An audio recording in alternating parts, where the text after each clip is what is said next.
being a coach, you have to be an empathetic person. And I could just see myself as a coach, like crying all the time as I hear people's stories. And so how do you, does that happen, and how do you manage that? What do you do in those moments where you're like wanting to cry or actually crying in front of your coaching? I have cried. Yeah, I have cried with my the person that I've coached with. And I think that it's, this is my personal, also professional as a recovery coach.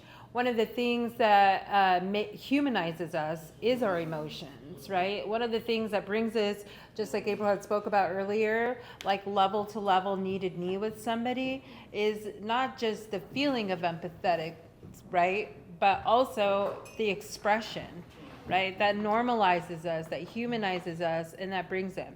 Will I cry the whole session with them? No, because we're gonna figure out, we're gonna dig.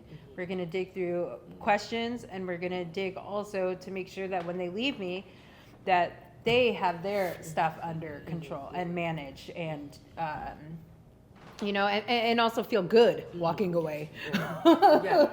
Yeah.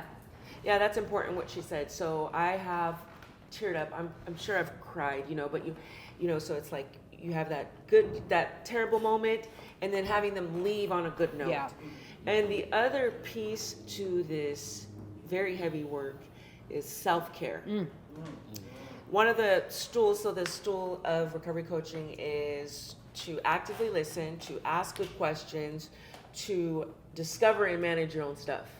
That's a part of discovering and managing your own stuff, along with treating people as a resource.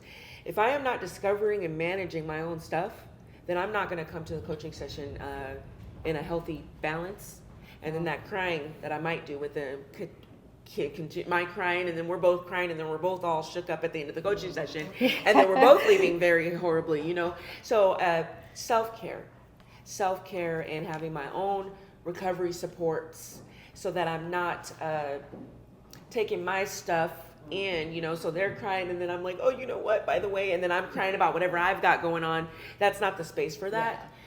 So I have to have my recovery supports outside of that, and I have to do my own self-care. And I have to do my own debriefing sometimes, which means talking to my supervisor or another coach.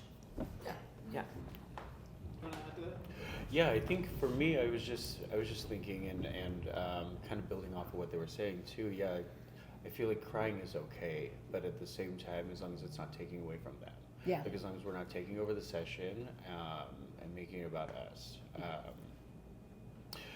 Because just like I said with my personal coach, we would leave it laughing. Yeah. So it's like we've got to find the balance between all the emotions, I believe.